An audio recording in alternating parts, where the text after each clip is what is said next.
Hey everyone! In today's video, I'm sharing all my thoughts on what it's been like shooting with Canon lenses on the Sony A7 III. So just in case you're new here, I've been a Canon user for the past 10 years, so pretty much my entire photography career, and I only recently got the Sony A7 III.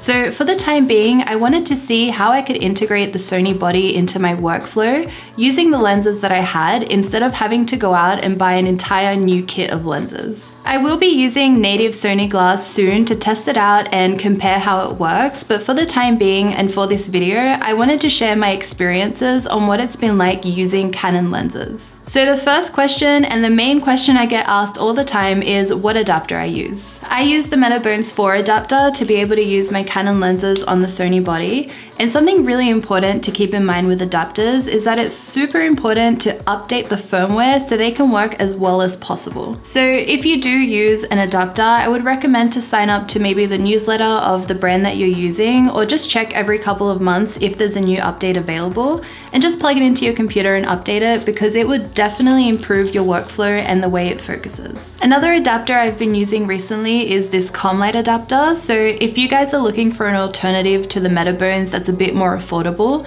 this adapter is pretty good. It focuses a little bit slower than the Metabones when you're using Canon lenses on Sony, but it still gets the job done. It's especially good if you like to manual focus as well, and you'll have absolutely no issues if you manual focus with it. And just like the Metabones, always keep an eye out if there's any new updates for the firmware, as it's an integral part of the way the software works and is able to focus when you're out shooting. I'll leave a link for this adapter down below if you guys are interested in checking it out. Ever since I got the Sony A7 III, I've been using it for all the photo shoots I've had, and I've also taken it out on some personal trips as well. And this is just to practice with it, see what it's capable of, and get used to the way that it works. Something I really love about this Sony body is the size and the weight. It feels really comfortable in my hands. I absolutely love shooting with it. Unlike a lot of people, my hand does fit on the grip. Sometimes my pinky ends up in the bottom, but it is actually kind of comfortable to shoot that way as well. So I could spend all day shooting on this camera body and not really feel it the next day or after the photo shoot compared to when I shoot with Canon, especially during those long hours when I'm photographing a wedding. The only thing I've noticed when it comes to the weight and size is that when you do attach a Canon lens, it kind of becomes unbalanced and very front heavy. Especially when you're using an adapter, it kind of adds a lot of length to the lens and it looks a little bit funny. So I feel like the body is really light and the lens kind of tilts forward a little bit while you're shooting.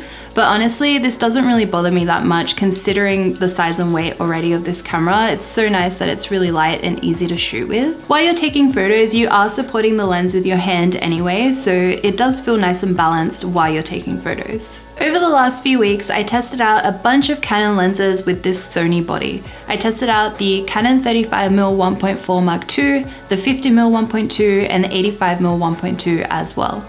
Out of all the lenses, I felt that the 35 1.4 Mark II worked the strongest with the Sony A7 III, probably because it is one of Canon's newest lenses. The 35mm works really great on Canon, and it does the exact same thing on the Sony A7 III. There are times when I'm shooting on that lens on the Sony where it feels like I'm using native glass because of how fast it is and how sharp it's getting focus. So the first photo shoot I did, we were super lucky and we had overcast weather, which meant really beautiful, natural, even lighting. In these lighting conditions, the Sony was focusing amazingly, and almost every single shot I took was in focus.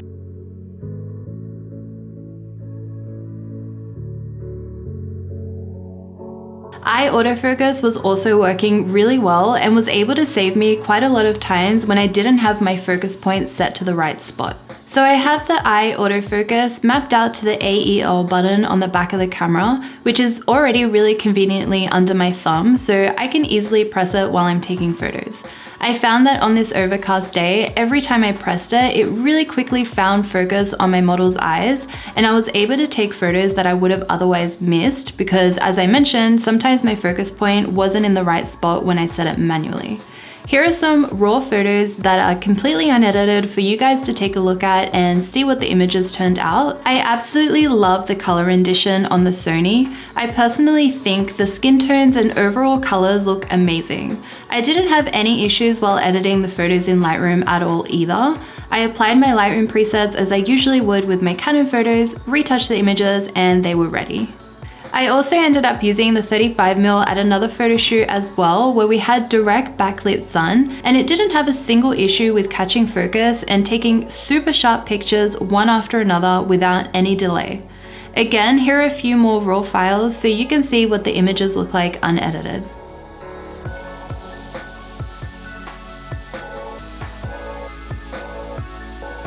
I also love, by the way, how the lens flare from the 35mm 1.4 Mark II is a lot smaller on the Sony than the Canon.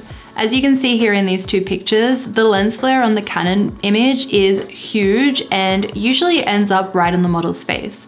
On the Sony, however, the lens flare is a lot smaller, so I can spend less time in Photoshop getting rid of it. I have also, by the way, tried using lens hoods while shooting in these backlight situations. However, this doesn't really help because of the style I like to shoot in. I like to have the sun streaming straight into my lens, so a lens hood doesn't really help unless you're at an angle with the sun. So unfortunately, I do have these lens flares to deal with on the 35mm that I can't really avoid because of the style that I shoot in. Please let me know, by the way, if you'd like to see a Photoshop tutorial on how I remove those lens flares from my photos in the comments down below.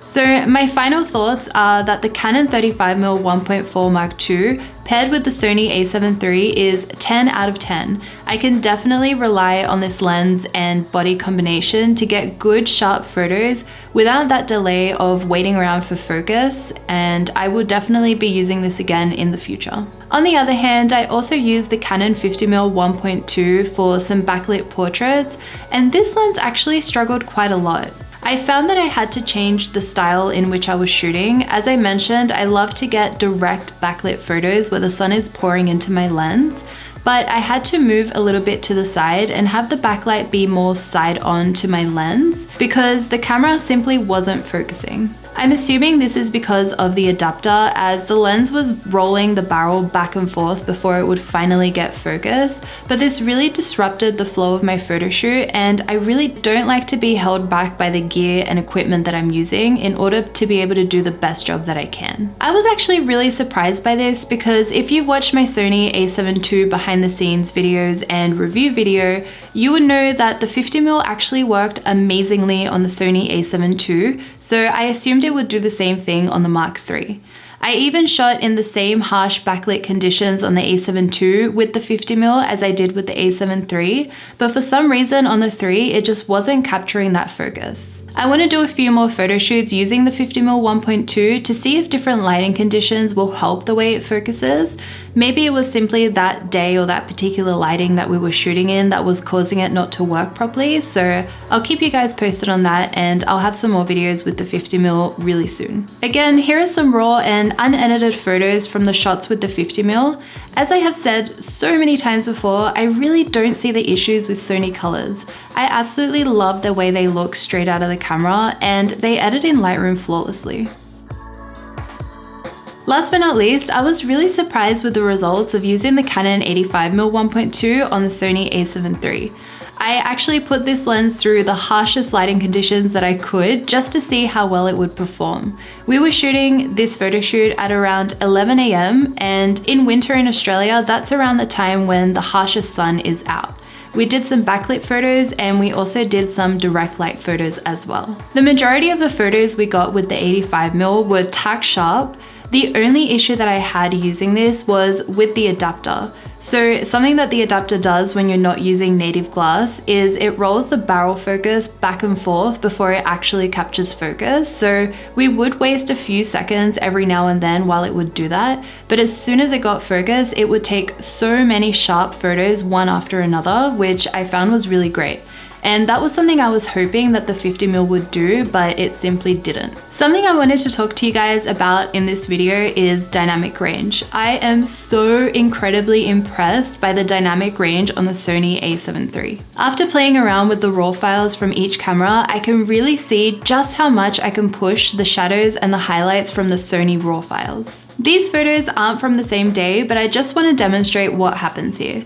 As you can see in this shot, the highlights of the Sony file look completely blown out, but when we bring the highlight slider down, all the detail and texture is completely recovered. Here we have a similar shot on Canon taken around the same time of day. Again, the highlights are completely blown out. But this time, when we bring the slider down, barely any of it is able to be recovered. We can see a little bit of texture come back in the shoulder area, but for the most part, the highlights are still blown out. Same thing goes with the shadows. Let's push up the shadows on this shot and see how much detail we can recover.